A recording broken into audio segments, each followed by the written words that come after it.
this is Aoife Dean and this is the Happy Weight podcast. This episode I'm going to be chatting about 5 major mindset changes that we're going to have if all our life we've been kind of maybe struggling with eating and weight issues, and now we just want to become someone who doesn't have eating and weight issues. Like, that's all I ever wanted for myself. I had no interest in being Gwyneth Paltrow or having the optimum diet or my gravestone saying she didn't eat gluten for 40 years. Like, I didn't care about the optimum part. I just wanted to not have a weight problem. I wanted to be like the friends and the people that I know that seem to be normal when they go out for dinner and normal in, family situations or whatever. And they seem to really eat exactly what they want, and they don't seem to overeat, they don't seem to diet, they don't seem to give out to themselves.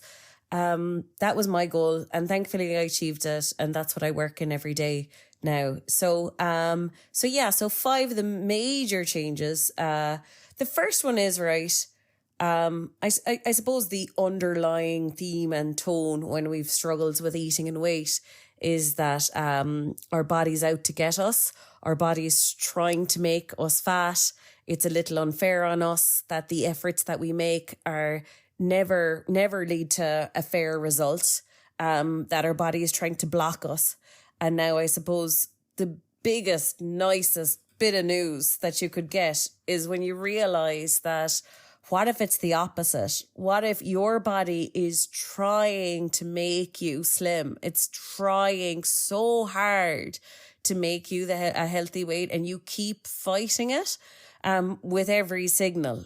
So when I have clients on the program, I do get to show them how that is true, because I suppose I made things very simplistic in my head when I was fixing myself.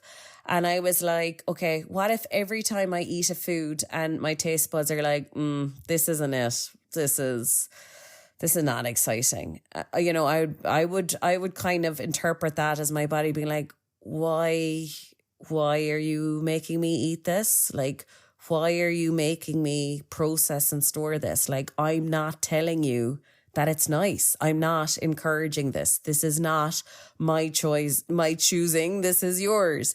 And say if I felt full, that was my body being like, okay, thanks, enough, great, you're done. And if my belly was very full or uncomfortable, yet again, that's my body being like, why do you keep making me sustain weight or put on weight? Like, why do you keep doing this to me?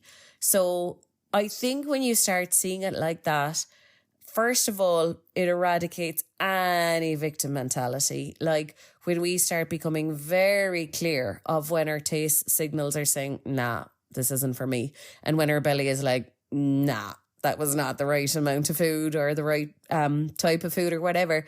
When we get very clear on that, we'll never again say, oh, it's bad luck, we're not the weight we want to be.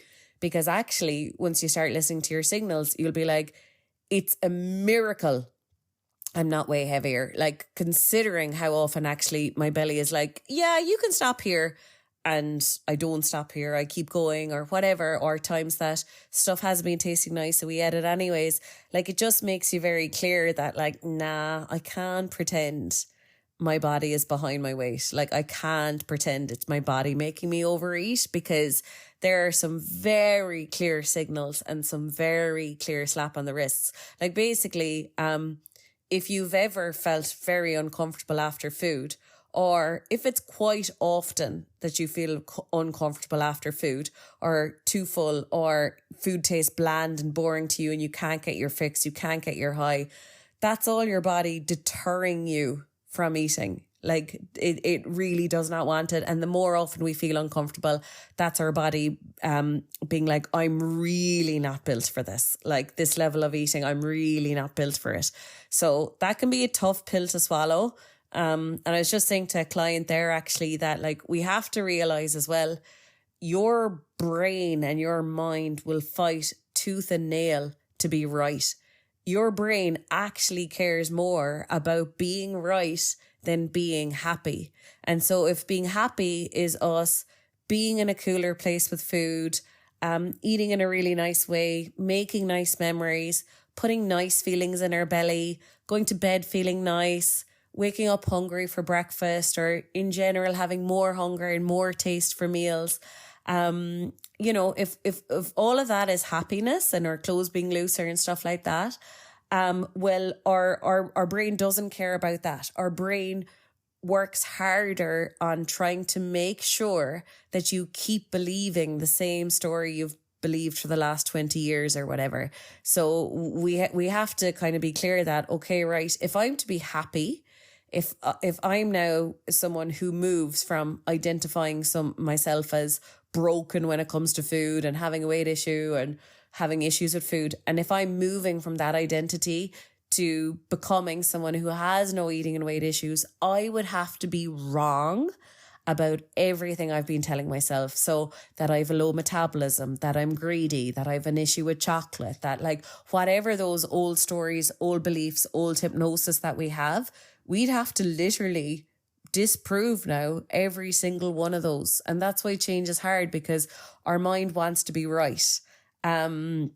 So yeah, but like I said, bit of a tangent there, but it is a lovely realization to even go about your day to day and be kind of like, okay, how are my signals guiding me? When are my signals telling me that, nah, this isn't it? When are they saying, this is really yummy? When do I or what do I eat that cultivates a lovely feeling in my belly, and I can take a lovely feeling in my belly as my body approving. And yet again, for myself, I really oversimplified it. Anytime I'd have that nice, cozy, full, lovely feeling, after food, not too little, not too much, I would see that as my body being like, yay, thank you, you're letting me get slim. So I know that's probably a bit of a stretch for some people. They mightn't go that way, but of course there's truth in it, because, even when we look at people who are healthy without effort, it's because they go by their internal signals. So something tasting disgusting or meh or whatever, that's not random, or the same with our belly feeling uncomfortably full. That's not random. That's there for a reason. Just like when our bladder tells us we need to pee, that's there for a reason. When our skin tells us we're cold, it's there for a reason. So these signals matter, and it's great crack to start listening to them and realizing that your body is independent from dieting and has its own cool way to go back to your ideal weight. The next one is, number 2, is you stop seeing things or stop going about your day or stop going about your food choices as what should I do? As someone who's trying to lose weight, as a dieter, how should I go about my day? What choices should I make in this restaurant? So going about your day that way, making choices from that place is very, very different than asking yourself, what would someone without any weight or eating issues do in this situation? So, say for instance, I was talking to a client the other day, and she was saying it was really sad actually, because she's in a quite cool place with food. Her and her colleagues went out for food. She had a lovely meal. She picked exactly what she wanted on the menu. She thoroughly enjoyed the taste, and she stopped when her belly said she was happily full and done. And then there was another colleague there, and that colleague had lost loads of weight with a slimming club and put it all back on and more. And she was very overweight, and she was ordering very plain veg and very plain chicken. And sometimes I think, we have to kind of lift ourselves out of what we're so used to doing and be like, can we just look at the situation here? There's people at this table who do not have weight issues, and let's look at what they're ordering, what they're eating, how they're enjoying their food. And then there's people at this table that maybe have constant weight issues. We know that they're always talking badly about their eating or their weight, or they're always doing some new diet. And how are they ordering? Because ultimately, how we're acting is what we're kind of becoming. And it's like, we can't really act like that person with a weight problem who's always on diets and always really, really far away from the weight they want to be, and then expect to not have weight problems and, expect to not be the weight we want to be. So it's a very different decision to what would someone without a weight problem do in this situation. Because if you're hungry and you're in a restaurant and you've never had eating your weight issues, never will have, well, then probably what you would do is you'd pick a food or a meal on the menu that you imagine would taste really good to you and you imagine will put a really nice feeling in your belly. And it wouldn't be an option for you to not have lunch. That's not really like a healthy person decision. It wouldn't be an option to like, you know, not listen to your signals and be hungry but just not eat. And it wouldn't really be an option for someone without a weight problem to eat so much that they feel uncomfortable as if food is going away, because it's never going away. Like if they stop when they're comfortably full, that's cool, that's safe, because sure, you know, they can have chips tonight for supper or whatever they didn't manage to finish or eat the rest of. That's no problem. They can have it later. They can have it tonight. So that's another change anyways, is constantly asking yourself, what would I do? Like when I don't have eating and weight issues, what would I do in this situation? What would future me do? And that's always generally a very different answer to what a dieter would do. And then the number 3, I would say, is bring on the restaurant invites. So sometimes, you know, I suppose when we're in disordered eating, we're like, oh, don't invite me to stuff. Like, let me stay at home so I can control my food and I can be good and I can get a few good days under my belt. And, you know, whereas a restaurant will add temptation and confusion. I could be at high risk of having a bad day or whatever. Whereas as long as we're in that state of mind, like, that's not a long-term plan.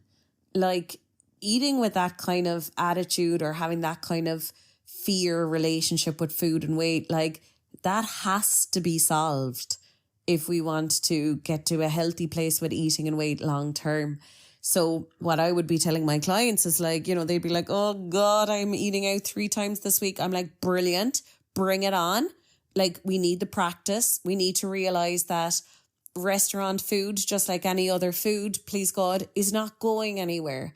So like, yes, most people eat out very, very often now. So in a way, there is no difference between looking at a menu and looking in your fridge. Like, wherever you are, whoever you are with, you are well able to pick something that would taste good and help you leave that establishment feeling nice. And when you have the intention that, like, well, ultimately, of course you deserve to feel nice, and of course you deserve, you know, your health and your well-being and making nice memories and everything. So that's definitely the intention, is that whatever's there, you can work with it. And that's what we want to become. We want to become competent eaters. And one of my friends who's a dietitian says they use that a lot with children, because children are growing up in a society that has a lot of processed foods.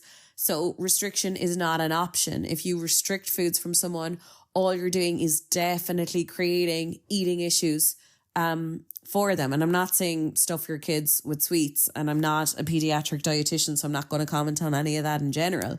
But even for ourselves, it's like, no. Restaurants are in our future. And if we are going to lose weight, we're going to have to do it with going to the restaurant. We're going to restaurants a few times a week or a few times a month. Inevitably, if that's our life, well then within those conditions, we're going to have to let go of our eating and weight issues with restaurants. That's how we're going to let go of the issues and keep off the weight long term, because there will never be a day where there is less restaurants. So us cutting out restaurants for a short-term goal of weight loss is absolute nonsense. It's not the bigger picture. We actually want to become very competent in restaurants, and also to make them no big deal. Like I said, if you don't order the chips because you don't think your stomach is in the mood, you don't think you'd feel well after them, that's no problem. It is no big deal. You can make chips at home tonight. You can go to a restaurant next week. You can promise yourself to come back to this restaurant again next week and order the thing you didn't have room for, or the thing that didn't feel good to you. So we want to become very competent with eating out. Number 4, a bit like number 3, like I suppose it's what you resist persists. And all the things when we've disordered eating and weight issues and food issues, we resist, we keep things at arm's length, we suppress, we do a lot of that stuff. And now we have to realize what you resist persists. The more you try and hold yourself back from chocolate or a food, the more issues you're going to have with chocolate or a food. And also say with blips, where, we're emotional or eating this week is really different from other weeks. We've significantly eaten more this week for whatever reason. And before, we probably would have had a reaction of like, oh God, that's such a mistake. Why did that happen? It shouldn't have happened. What's wrong with me? When will that stop happening? I need it to stop happening. It has to stop happening. And, it's just that kind of way of talking to yourself probably means a weekly blip, to be honest. Like if you're willing to talk to yourself so poorly, of course you need to comfort eat, or of course you need to don't press the red button. So instead it's like, bring on the blips. I need to learn about myself. I need to get to the other side of this. So if I ate very badly yesterday, I want to know why. I want to know what was missing, because overeating always shows there was something missing. So what was missing? Like, if you had to eat a load of stuff, well then, when didn't you eat enough earlier? Or what were you kind of making yourself eat that was more of a should? It wasn't actually what you desired. It wasn't actually something that was comforting and you felt lucky to be eating and you felt well after. Maybe you were eating a few like going through the motions kind of foods. And if you're a comfort eater, I think it's great to own the label. I really do. For me, it's very powerful to own the label of a comfort eater, because then it's like if I had 2 days of kind of like going through the motions, eating, it's like, yeah, obviously I'm going to need a big takeaway, or obviously I'm going to need a load of crisps, or obviously I'm going to need a load of chocolate. Sure, of course I do. I'm trying to catch up on pleasure. I'm a comfort eater. So I've like a required amount of pleasure to get from my food every day. And if I go a few days low on pleasure with food, yeah, I'm going to have to overeat. It's never going to be any different. It's not that shocking. There's a lot of people who have the same thing, and it doesn't mean we're always going to be overweight. So like I said, we actually like bring on the blips. We want to learn. So it's kind of like, oh, note to self. Stop making yourself have the porridge on the mornings you don't want to have porridge. Or it's like, stop not allowing yourself have the birthday cake at work when every cell of your body actually does want a slice of that cake at work, and it would have tasted good and it would have felt good. But no, you wouldn't let yourself. And then you came home and you ate everything, by yourself after 6 p.m. or something, So we always want to learn now what was the problem before the overeating, because the overeating is never the problem. It's the reaction to a problem. Or maybe we were just really unrealistic with how much sleep or rest we needed. Or maybe we were all work and no play. We didn't actually have any things that were fulfilling or we looked forward to. And, all of these are great lessons that we're going to be ironing out if our future is us being at a healthy weight. We're going to have to iron out what are the things I do to, yet again, kind of like point number 1, what are the things I do that pretty much forces me into a corner where I have to overeat? Like history suggests, when I do it like that, then I am always overeating by Thursday night or whatever it is. So now we want the big lessons. We want the big lessons because we want to learn quicker and we want to get out of this quicker.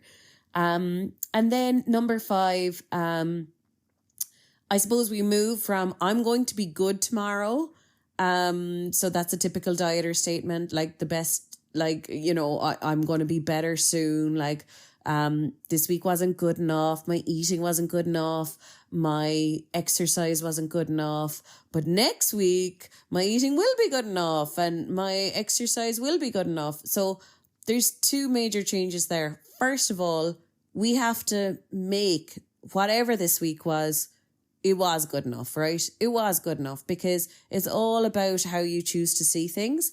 And if someone had a hidden camera on you it's not as if every moment of the day you're overeating and disordered eating. Like, no matter how bad you are, the vast majority of time, you're just a normal person getting on with a normal life. Like, yeah, there's some dodgy moments or dodgy half an hours or dodgy snacks here and there or whatever, but like, you're not always broken. So we now get to like force our brain to like basically want to see that, like, let's see all the good decisions I made, or let's show all the things that show that I am normal enough with food. Like, I'm not that broken. I could have eaten more of that, or I could have ordered that, or whatever it might be. So now we want to go from like, this week wasn't good enough, next week will be better, to be like, I choose to see that this week was enough. Because that's a more like empowered, respectful way to talk to yourself anyways, is that I choose to see the good in this week. And also you might as well, because you can't go back and change it. So we get to just move forward when we're like, yeah, I'm happy with how this week went. Lots of lessons learned. Lots of things I did really well. Lovely. Anyways, moving on. How can I make my body feel better now in the next hour? And another version of, you know, versus a dieter being like, oh, I'm going to be good tomorrow, I'm going to start my diet on Monday.